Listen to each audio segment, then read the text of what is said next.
I'm going to be fine. Hello and welcome to Friday Night with me, Captain Jack Sparrow. This is just me, it's me, Jonathan Ross. I've joined the great eye patch wearers of history. Nelson, Gabrielle, Danger Mouse. I'll explain why I have this here. I have a problem with my eye. I've got an infected follicle in my right eye. That was useless. I have an infected follicle in my right eye. Or as the doctor called it, big Jesse-itis. I tell you, he said it's not a big deal, but it hurts. Every time I blink, it hurts a bit. All right? Yeah. And Stanley, when I first came up with just the one eye, and I was a bit scared, I thought I saw Jeremy Clarkson. I thought he might come for me. Let's have a look, ladies and gentlemen. Let's have a look and see who is in my green room for your viewing pleasure this evening. My first guest is a stand-up comedian who had the biggest selling comedy DVD this Christmas. He is Mr. Michael McIntyre. Yes, oh, hi! Even though we were talking about him, he's a modest type. Hello, guys. Michael, lovely to have you here.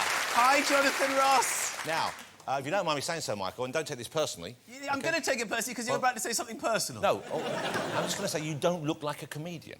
Thank you. Oh, thank you very much. Yeah, you're too fresh-faced. Yeah, you know what I'm saying? I am a comedian. You look like a little boy who's just been bought his first wedding suit. That's what you look like. I've been told I look like Pierce Brosnan with a mouthful of sweets. Can you say that? Lovely to have you here. Michael McIntyre, ladies and gentlemen.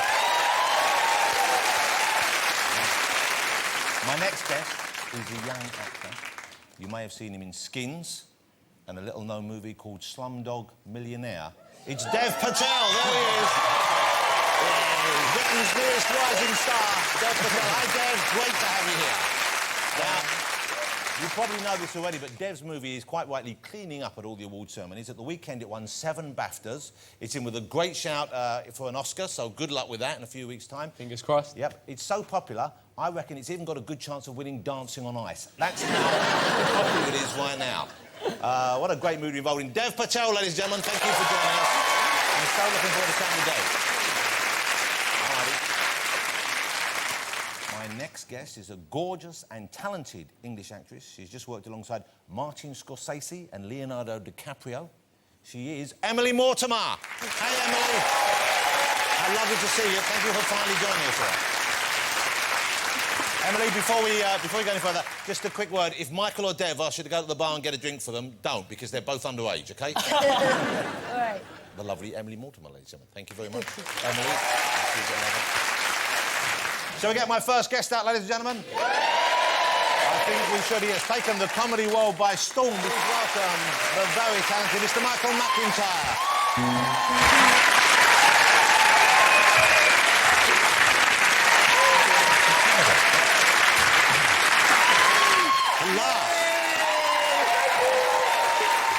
That's nice. How lovely to have you here, Michael McIntyre. It's nice to come out here because, I don't know, that green room's a bit stressful. Is it a bit stressful, really? Morrissey keeps hounding me for an autograph. Is it? Here we go. Now, it's Valentine's Day tomorrow. Yeah, that's right. I know you have a very lovely and gorgeous wife. Yeah, you were surprised by that. I was. I saw him. You were surprised? You know what? I know it's wrong of me, but he was in the makeup when we came in. There was a young, very attractive blonde woman talking to him, and I said as a joke, "Oh, this must be Mrs. McIntyre," thinking she's way out of his league. But it was. I didn't know where to go next. I went, "Really? How did you get her?" Well, you know, people say that, you know, laughter is the way to a woman's heart. It isn't. It took a lot of persuading and a lot of stalking, and finally... She fell in love with you. Yes, and here we are, you know, 10 years later, which means that we've had 10 Valentine's Days, and I have to say, obviously, I love her more than I did, but not than I did. I love her as much today. Now you love her. Earlier on, it was just sex, but now you actually love her. But I don't know if you find this, but it is difficult to write in the card every year when you're for 10 years. You know, at the beginning of the relationship, you're filled with love and romance. It flows from the pen. Tomorrow, I'm just going to put, "I still love you. See last year's card for full details." Let me ask you about life in the road, because you're touring at the moment, I believe. Is that right? I'm on a break. You're on a break. Because last time I saw you, you seem to be on tour most of the time. Yeah, I worked for like 6 months every night, and now I'm writing again. You know, So you'll be touring again. When are you touring again? When does the tour start? It's going to be September. We're going to do a big tour in big arenas. So this should be your biggest venues. Yeah, I'm doing Wembley Arena, and I can't wait. You're doing the arena. Yeah, I'm doing Wembley Arena. And what's As opposed to what? Well, there's the Wembley Stadium as well. Oh, the stadium. Well, that's 80,000 people. What's the biggest... No one's ever done that. Yeah. I'm doing really well, and you have to make it sound like I'm still not doing well enough. They're like, oh, you're only doing the arena. You're not doing the whole of Wembley? Listen, you're in the same room as Morrissey there. He could pack Wembley Stadium several times over, you see. Has Morrissey been laughing at any of my jokes? No. No.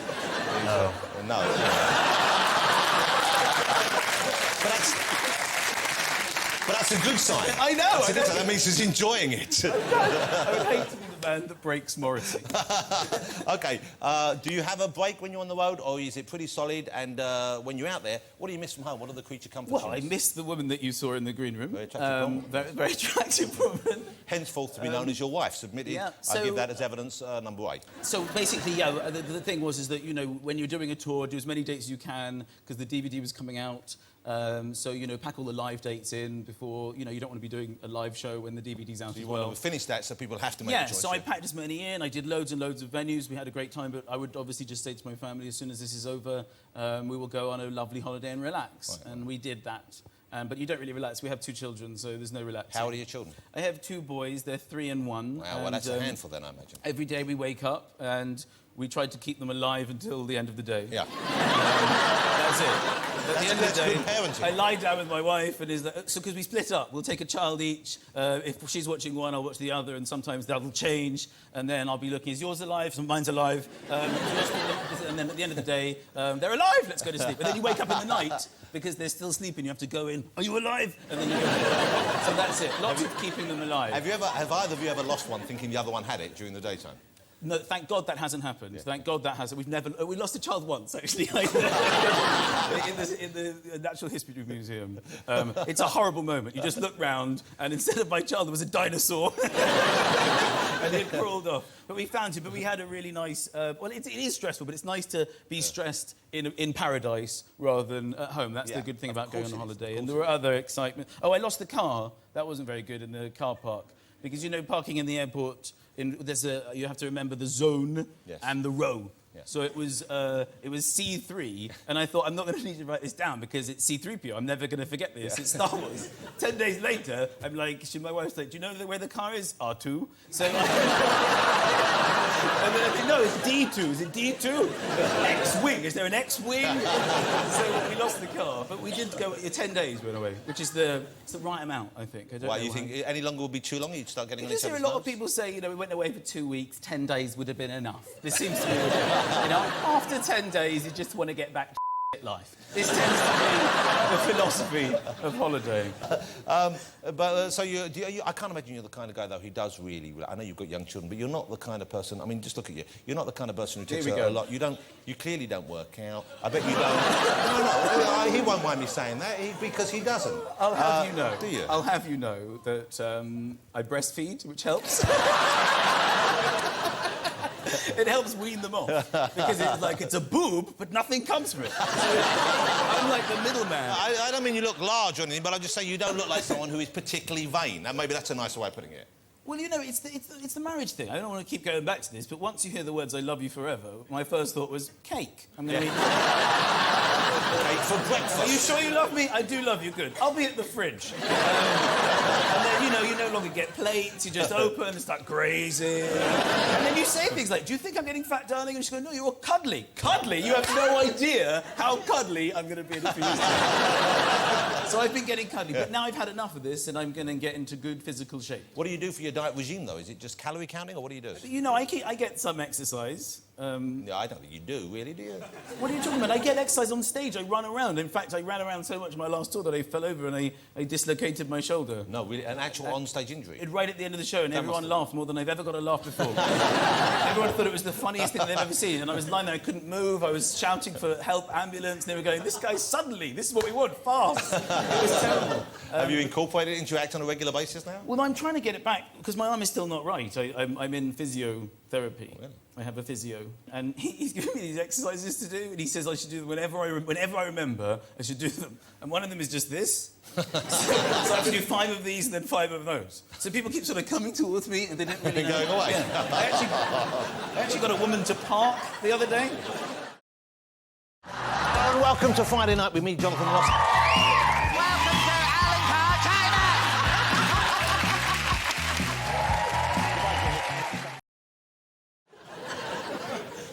Right, okay, let me ask you about, you mentioned the kids, and my family's a big part of my life, of course, inevitably, and we've managed to keep all of mine with us together. They're all safe and sound and lovely. They loved the snow the last few weeks we went out. I didn't enjoy it as much as when they were little. Your boys, I guess that must be premium age for enjoying that sort of weather. Listen, I don't think it's my family, it's every family, everyone here, everyone at home. The you can Monday get the day morning, off work. It's great. the most exciting, opening the curtains, Narnia. It's the most exciting thing. And not only that, but little perks like walking in the middle of the road. I love that. Yes. It's like, suddenly it's like, no cars are going to attempt this terrain. I'm going for it. And what I love also is the way that normally you have news and weather and travel, but not on snow day. On snow day, news is weather, is travel. It's the same. They go, the news is it's snowing. Now the travel, well, it's snowing. And the weather, well, it's snowing. Now for the news in your area. It's snowing here too. And if you don't believe me, here are members of the public sending in pictures of snow on my car. Here's snow in the garden. It's like... Snow! It's like none of us have ever seen it before. Yeah. It's so exciting. And people don't want to go to work, OK? They say on the news, don't leave the house unless it's absolutely necessary. And 99% of people go, well, obviously work isn't absolutely necessary.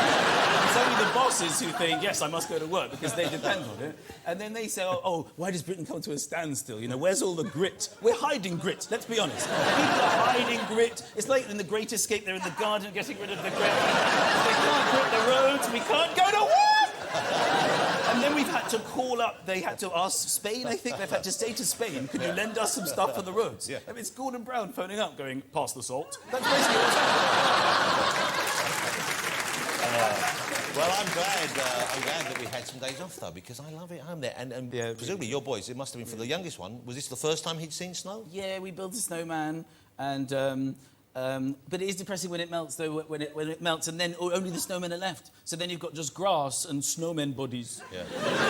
They look worse, don't and they? it's really sad. But it's a good thing for the kids to learn that early on, that everything must pass, that everything changes, that everything goes, that nothing's forever. I prefer snowmen building than snowball throwing. Why are we... It's very aggressive making weaponry out of weather. I don't understand. It's like, oh, puddle dunking! Let me ask you about your upbringing, your past, if I may, OK? Because it's a little bit more interesting than most. You were involved in a roundabout way. You knew as a boy, you knew Kenny Everett fairly well, didn't you? Yeah, my dad wrote the Kenny Everett Show. Wow. Yeah, with Barry Cryer. When I was a kid, I just adored that show. I just Yeah, thought it was the funniest thing on TV. I loved him on the radio, and it must have been strange to have him around the house, to know him when you saw him on TV as well, or was it just commonplace? They only had well, there's just 3 channels then, so 20 million people were watching this show. It was the biggest thing, yeah. And it was like Top of the Pops, EastEnders, and then Daddy's Show. That was it for me. It was not nice. for you. And then and it was I didn't really know it. I mean, people always say, what was it like, as if literally I was like born into a sketch. Kenny was sitting there dressed as a nun with a beard going, who was it? That's not what happened. There's a picture of you, that's you there. Look at little Michael before he let himself go. And over there, that's Kenny. That's your mum, I believe. The only time Kenny's looked at in his entire life. But he must have been quite a close friend of the family. Yeah, I think what also needs to be noted for that photo is that I'm always in a suit. Even as a child. But the kids at school, they must have been excited knowing you knew Kenny Everett. Did you get any of the reflected glory? He would pick me up with my mum. He'd pick me up from school. It was the most exciting thing, because everyone in the school, the big boys, would just go mental for Kenny Everett. Then all the next day they would always go, it's Kenny Everett your dad, it's Kenny Everett your dad, it's Kenny Everett your dad. And normally these big boys never spoke to me. So I had an option, do I say, no, he's not my dad, and then no longer get talked to by cool big boys. So I said he was my dad for a long time. And then he came out as a homosexual, which was odd at school. He was like, oh man, your dad's gay, your dad's gay. My dad isn't gay, it's not really my dad. But I recently got back in touch with Barry Cryer, who wrote it with my dad, and it's really nice now that I'm in comedy. And what a lovely man as well, he really is. A lovely man, completely obsessed with comedy, like on a level I've never experienced, so much so that I phoned him up, and he picked the phone up in a joke, before even saying, who is it? He picked up the phone, he went, 3 Cubans on a boat. Then he just goes into the joke, and then he finishes the joke and goes, who is it? It's like, you can't say who is it after the joke. Now, let me talk a bit more about your career, because the first time I was aware of you, the first time I saw you live, and I'd been hearing about people saying, you've got to see this comedian, he's brilliant, he's going to be huge, was at the Royal Variety Show back in, I think, about 2006, was it? Yeah, 2006, yeah. And I saw you perform and I thought, wow, this guy is really good. Now, that must have been an exciting experience. Was is it nerve-wracking the first time you walk out in front of it and knowing that it's, A, going to be a huge TV event, but also you got members of the royal family sitting there?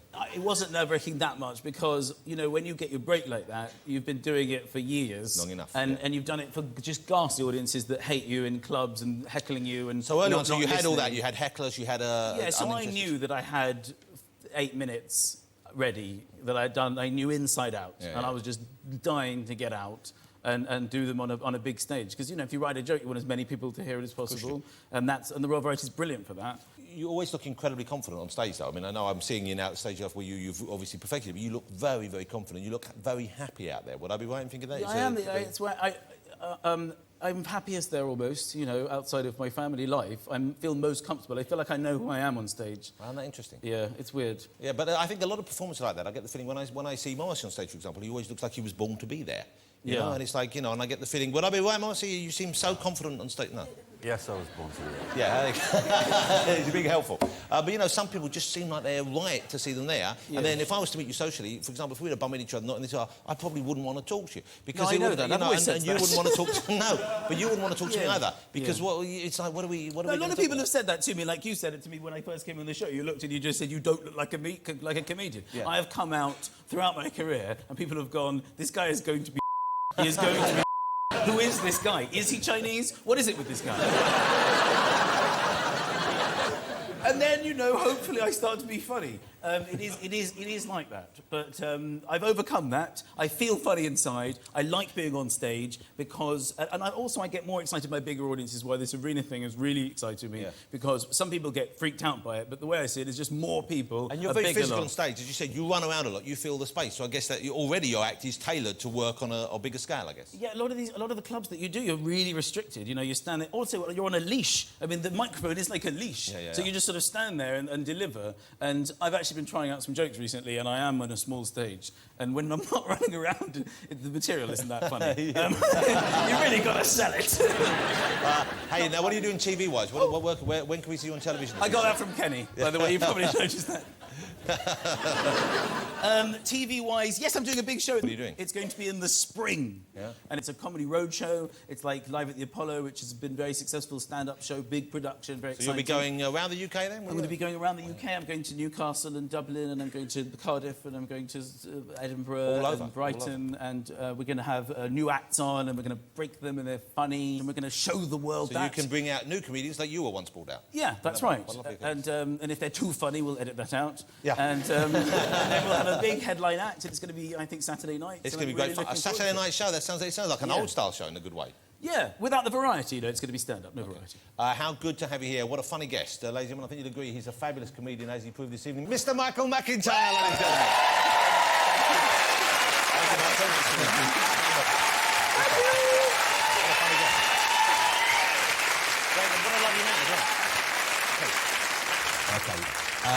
Now, it's Valentine's Day tomorrow, but the florists are shut, all right? The last poster's gone. The garages have sold out of roses. So, men, if you haven't sorted your Valentine gift out, you are now officially doomed. But fear not, I have yet again come to your rescue. I have found the cutest, cuddliest picture in the world. Would you like to see it? Yes. Brace yourselves. I have a tenor on the audience going, when they see it. Okay? Here we go. Have a look at this. You see? They didn't want to because they knew there was money changing hands. It's a little dormouse asleep in a beautiful rose. He was just a bit tired. He found a rose and he snuggled down. He doesn't even know how cute he is. He snuggled down for a little nap on a rose. A little mouse. Look at that. He's so soft. He's so soft. He doesn't mean harm to anyone. He just wants to have a little nap on a rose. I tell you, that picture would even defrost Madonna's heart, wouldn't it? Look at it. It's impossible to resist. It's a mouse on a rose. So I tell you what I'll do, I'll put it on the web. You can download it, stick it on the front of a card with a message like, "To my rose from your cuddly dormouse," and I guarantee you the entire sexual buffet will be yours for the taking all weekend. No woman can resist a mouse on a rose. Alternatively, if you want to split up with your girlfriend this weekend, and this is a totally genuine card, we've got this, you can send her this. Before I show it to you, I tell you, this card, we haven't made this up, you can get this at it's a top supermarket chain. The card costs 7p. Have a look at that. That's the card. That's the Valentine's card you could give.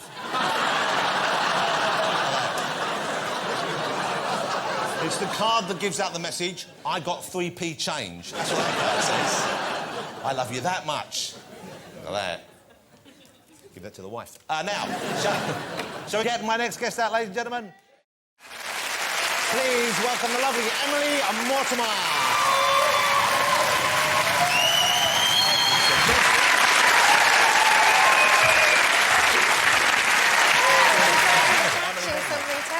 Yeah, I've got this.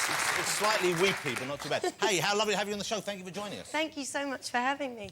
It's great. And now, I saw you last week at the BAFTAs. You came out to present one of the awards. Was it hair and makeup, I think, you gave? I did. OK, that must be nerve-wracking to walk out there. I mean... terrifying. I'm always so frightened of doing anything on stage because I think I'm going to get some sort of strange Tourette's is going to come over me and I'm either going to run out into the audience and leap on them or punch someone in the face or say something inappropriate. So, like, the urge is to do something wrong? Yes, and my best friend was with me, Dolly, and she has it too.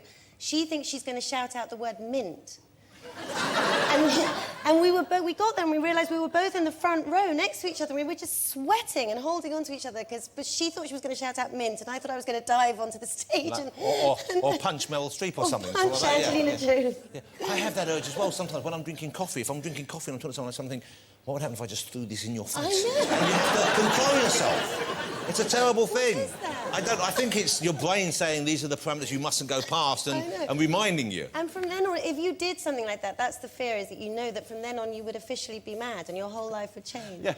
I suppose I've enjoyed that kind of experience so well, yeah.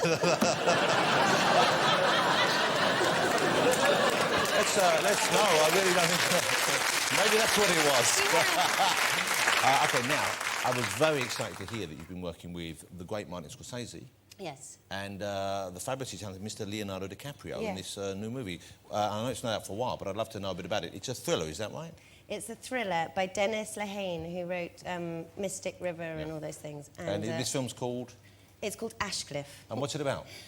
It's about a lunatic asylum in the 1950s. And I have to go completely stark raving mad in it, which was terrifying. You should have just pretended you were at an award ceremony. You could have said it all now. I know, well, what's weird is that I spend my whole life terrified I'm going to go mad, and then when I'm actually called upon to go mad, I found it very difficult. But that must be, I guess, acting mad, because most of us haven't really met mad people. I mean, I suppose you wouldn't even call them mad these days, would you? You'd have to find a polite way of saying it. But, yes. But how does someone act? This is someone who's acting out violently, or what sort of guidance did you get given? What was in the script for you? Well, I got sent a whole load of DVDs, and Of mad people? Yes. What branch of Blockbusters can you get out of? A pretty weird ask. Well, as I was sitting in my trailer beforehand thinking, I've just got to walk out on... And I'd never met any of these people. I'd met Martin Scorsese in the audition, but I hadn't met Leonardo DiCaprio or any of these people, and Sir Ben Kingsley was in the scene, and I had to walk out and go mad in front of all these people I'd never met before. And I was sitting in my trailer thinking, I wish I'd watched all those DVDs they sent me. So you hadn't even watched the mad DVDs? No, I couldn't face it somehow. But so what did you do? I'm not asking you to do the mad thing now. Oh, I don't want to remember. I don't know what I did. You can't remember what you did? I don't know. I just sort of ran about and shouted things out at people. Scream? Did you spit? Fart? What did you do? I hate Titanic, stuff like that. I can't remember what I did. I don't want to think about it. Yes. Pull your hair. Was there any hair pulling? No, I just yelled and then someone threw me onto a bed and that was the end of it. I can't remember really. Let's talk about it. We'll have to see the movie when it comes out. And you've worked with Woody Allen as well, of course, speaking of, cinematic geniuses. And that must, once again, I imagine that must be quite a daunting thing when you first go to either work with or meet someone whose work you've known since you were little. Yes, terrifying. What was the audition process like with Woody? Well, very odd. And everybody had warned me how odd it might be. They kept saying, he could be, anything could happen, and he might be sort of under the table when you go in the room or something. Anything could happen. And, or he might suddenly get you to read something or whatever. And I was so bored of hearing people saying that it could be very peculiar, this encounter, that I focused instead on what I was going to wear. And I decided I was going to wear this little woolen hat that my mother had given me that my husband said I looked quite sweet in. So I put this hat on and I went off to this meeting. And I was walking down the street and I suddenly got confused about whether this woolen hat was exactly the right thing to wear and whether or not it was a sort of a cliche, and would I be like I was pretending to be in Annie Hall or something, and would he hate me when he looked at this hat? And finally I thought, I know what I'll do.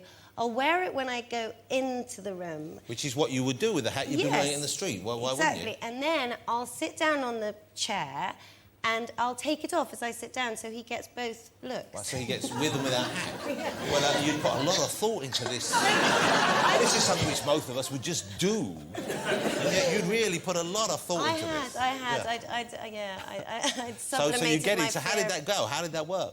I went into the room and I stood there with my hat on, and there he was, and he said, you know, it's very nice to meet you, and I've seen some of your work, and I just really wanted to see what it was like to meet you in the flesh. And now I have, so thank you very much. It was lovely seeing you. So you still didn't Goodbye. get a chance to have. And I didn't even get a chance to speak, let alone take off my hat. So I went out onto the street and I was completely just sort of dumbstruck and I should imagine convinced. you were furious after the amount of time you'd invested in thinking about the move you were going to make on him there. Well, I was just so convinced that this hat had just ruined it for me, and he'd taken. But you got the part. Then I got the part. We're talking about you working with these great directors and making these big movies. Of course, I guess, like most British actresses, you probably started on TV here, would I be right? Or was it stage first for you? Yes, no, quite bad television. Did you do any of the small ones, like Bill, The Casualty, Holby City, those kind of things? I did Sharp's rifles or Love Pump or whatever. Sharp Sword. Sword. Sharp Sword, it could have been Rifles, could have been Love Gun, whatever. That's with the great Sean Bean, of course. Yes. Yeah, he's a lovely man. I've met him. He's a very nice Very son. nice. Really how was that? What part did you play in that? I played a mute nun who happened to be... who also happened to be a brilliant surgeon. Well, firstly, I missed that episode. Secondly, I'm going to make sure I get that on DVD. That must be quite a challenge, I'd have thought, for just to convey a range of emotions and to show that you're gradually falling in love with Sean Bean without speaking. It was very challenging. It was particularly challenging because they asked me to take my clothes off for the first time. It was the first time I had to So this was your first nude scene? It was my first nude How scene. old were you then?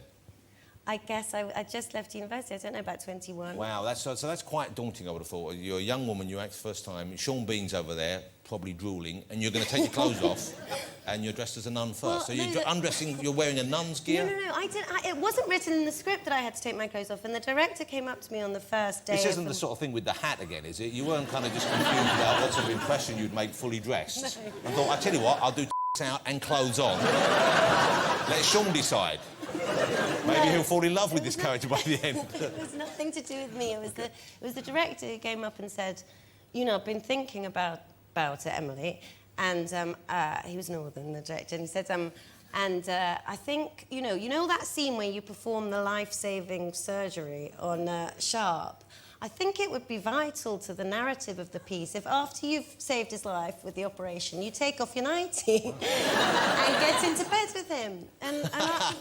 To keep him warm, perhaps. Yeah.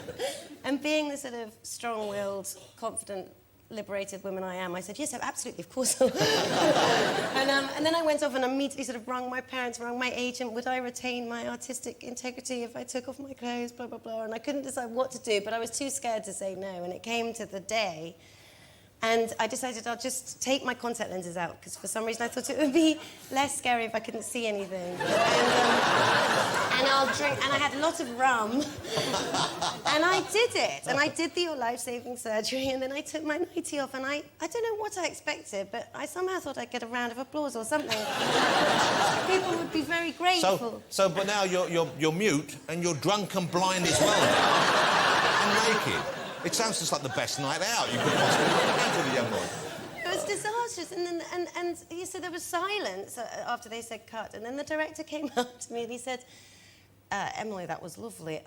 Could you try it one more time with your nightie on? Oh. And he was obviously so sort of underwhelmed by it. Oh, no, surely not. So now I'm very grateful whenever anyone asks me to take my clothes off and doesn't ask me to put them straight back on again. Well, I've seen you in a number of films I've seen, yes. But a number of fine films. There's one I saw, it was called, it wasn't Adam's Rib, was it Adam's Rib or Young Adam? Young Adam. Young Adam. A terrific film which I enjoyed. It was a kind of a very gritty, grimy, kind of like intense movie. Ewan McGregor. Yes. Set in the 50s up in some part of Scotland, I believe. Glasgow. It's a tremendous movie. I loved it. Anyway, can I ask you briefly about your father? Yes. Emily's father, as you may or may not know, was the much-loved John Mortimer. a writer himself, and a barrister, a lawyer. Yes. Initially, of course, Sir John Mortimer. Was it strange for you growing up? Because presumably people knew who he was, and you must have known him, on the one hand, his professional work in the legal world, but then when he became more known as a playwright and as a writer for film and television, that must have brought a certain glamour into your life, I would have thought, or... I think it probably did, but I was kind of unaware of it. You know, he knew all these incredible writers and actors and people like David Niven and Harold Pinter and all this, but I was kind of... didn't really notice it. What got me into show business more was Tall Valentine. I was obsessed by Tall Valentine. I was obsessed by Tall Valentine instead of Dancing Girls. I wanted to be in Legs and Co or something. But I was I just adored him and felt adored by him, and so it was more that. But that's a lovely thing to hear, because I think, you know, it's nice if a young woman in particular knows that her father loves her and adores her and cherishes her. Yes, you know? although, I mean, he sort of took it... I mean, he was just so...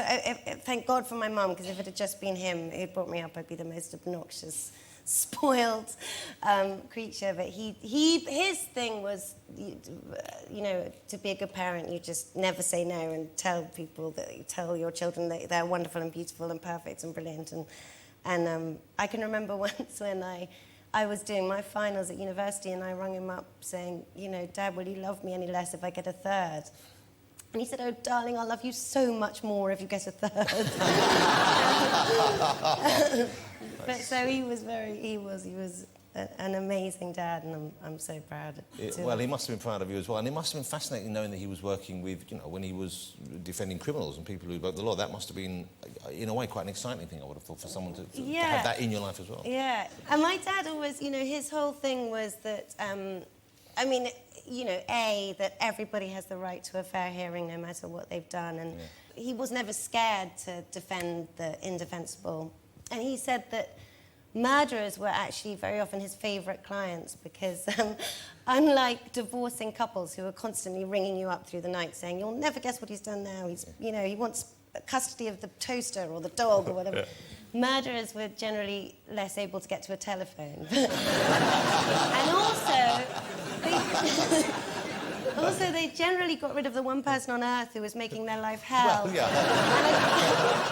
And a kind of peace had descended. Yeah, I'm pretty calm now, so you're not going to hold that one night against me, are you?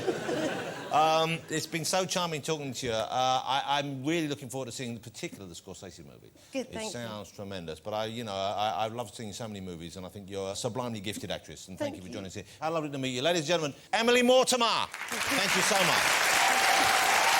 What a great conversation. Oh, it was so nice. I love Emily Mortimer, looking gorgeous as well. Thank you. Let's get my last guest out. He is the young actor who really does have the world at his feet right now. Yeah, here he is. Please welcome Dev Patel.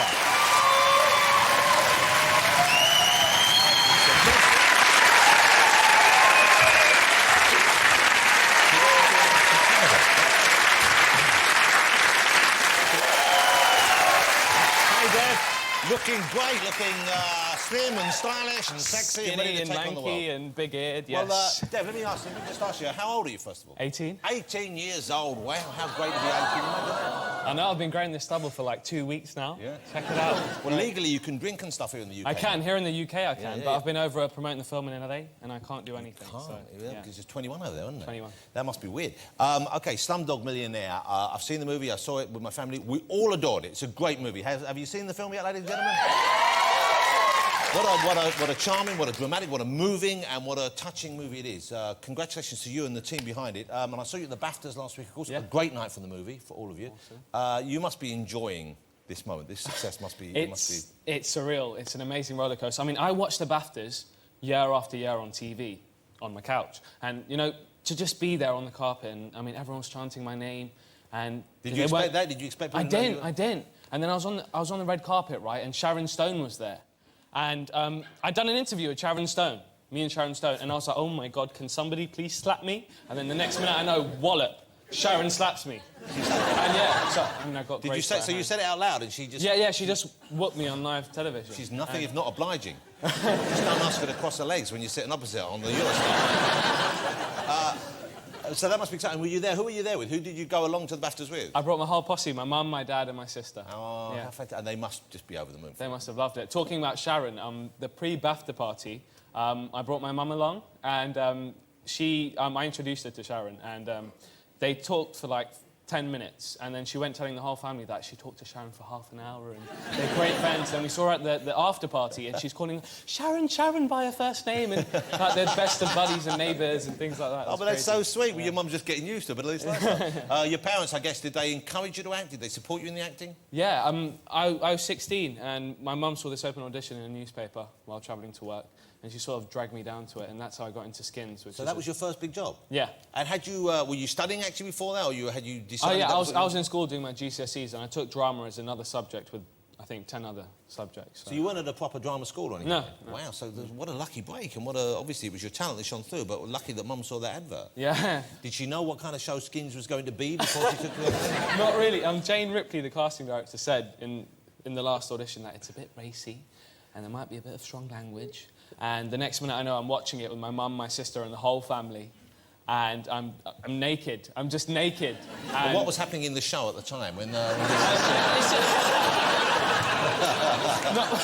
Obviously that's a joke. But you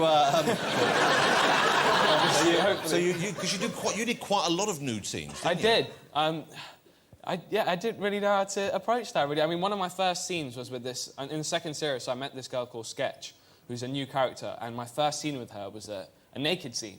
And so the first time I met her, I was on set, and we were both in our bathrobes, really nervous, and I was like, "Hi, Amy. I'm Dev. We're going to be getting naked now and doing the scene." So you shouldn't sound that excited. Yeah. When you're doing I mean, that was me trying to be nervous. I see. Yeah, okay. It was a weird icebreaker. Yeah, that must be. Do you like watching yourself on screen? And if you know people are watching you naked, is that awkward for you? Of course. Okay, yeah. let's have a clip now then. No.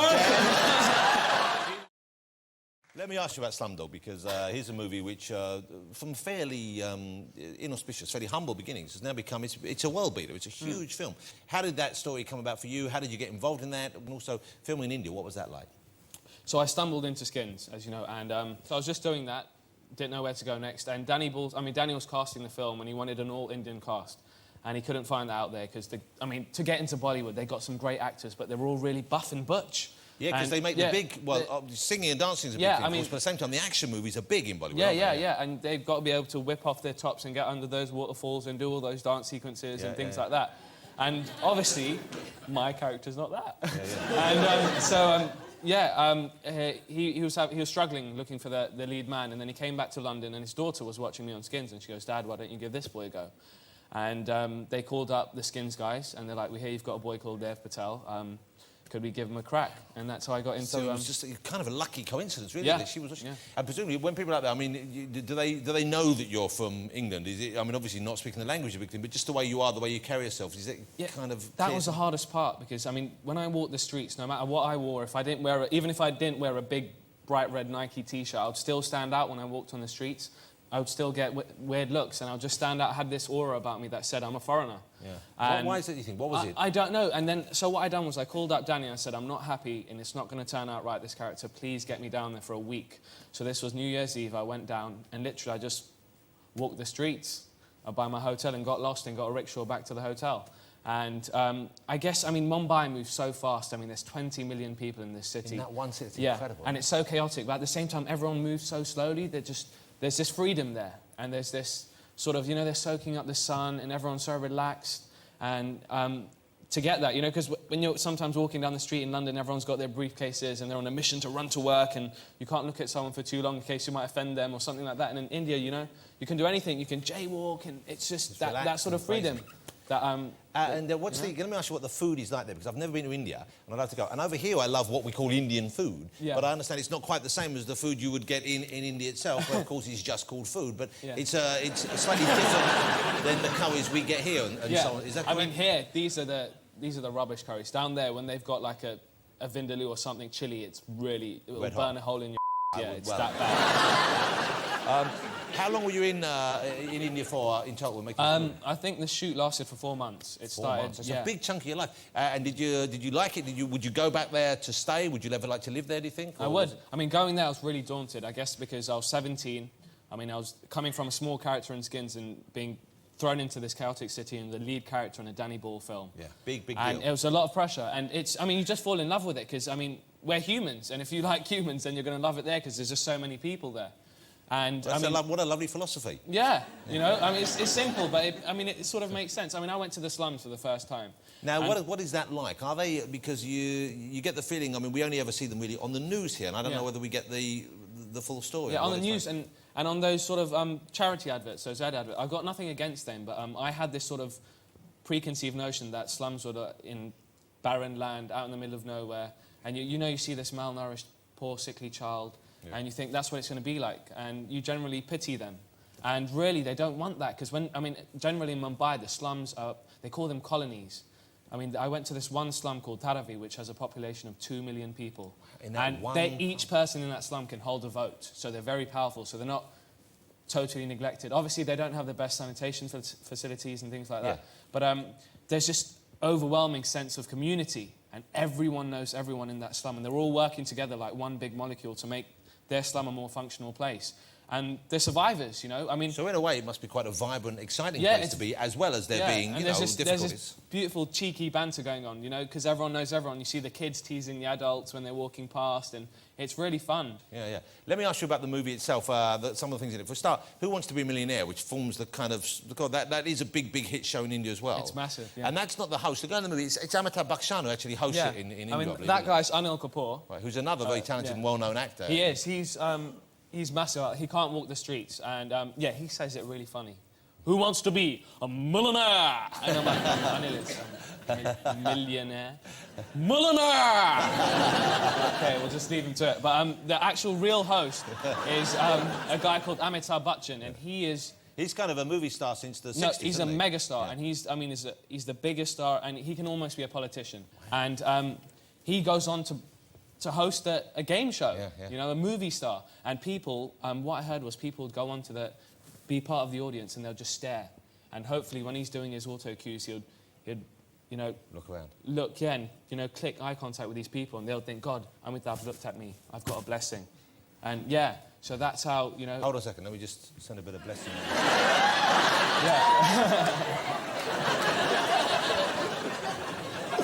Well, I'm exhausted now. I wish you hadn't made me do that. Yeah. Let me ask you, obviously, I don't want to make you jinx yourself here, but how do you think the movie's going to do at the Oscars? Do you know? Because it's done so well up to now, and of course it's a whole different crowd voting now and watching it there. Yeah. How's it gone down in the States? How do you think that will pan out when it comes to the award night itself? I mean, it started off at the States. I mean, at one point, the film was going to go straight to DVD because Warner Independent folded. No, really? Yeah. And, I mean, there was no hope. And then we took it to, like, the Toronto Film Festival and a few other film festivals in the States. And through word of mouth and people getting talking, it brought it to the attention of Fox Searchlight. And from there was just, there's this catalyst. And all of a sudden, it became the Slumdog Millionaire. And, I mean, I guess it's the generic sort of underdog story, which everyone wants to see a boy or a girl or whoever rise from nothing and achieve something amazing. And they really were taken to it, you know. And it was really different because, I mean, there's a lot of films that have come out this year, which I mean, they're amazing, brilliant performances. It's been a terrific but year, this is, but this is one of the ones which is uplifting, you know. Yeah. Well, it's kind of, you're right. It's a human story, and there's, but also there are lovely characters and terrific performances in it, and everything just gels. And it really is a lovely, lovely movie. Congratulations! It's been an absolute joy having you on the show. How lovely to meet you, ladies and gentlemen, Mr. Dev Patel. Thank you, Fabulous. Dev Patel. Thanks to Dev, and of course the lovely Emily Mortimer and Michael McIntyre as well. Thank you, guys.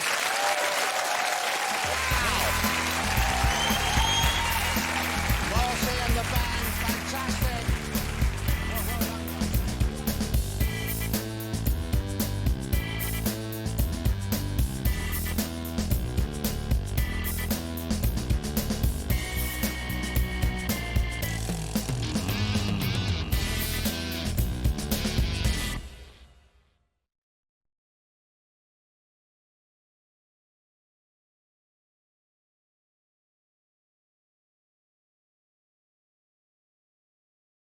And welcome to Friday Night with me, Jonathan Ross. Welcome to Alan Carr, China!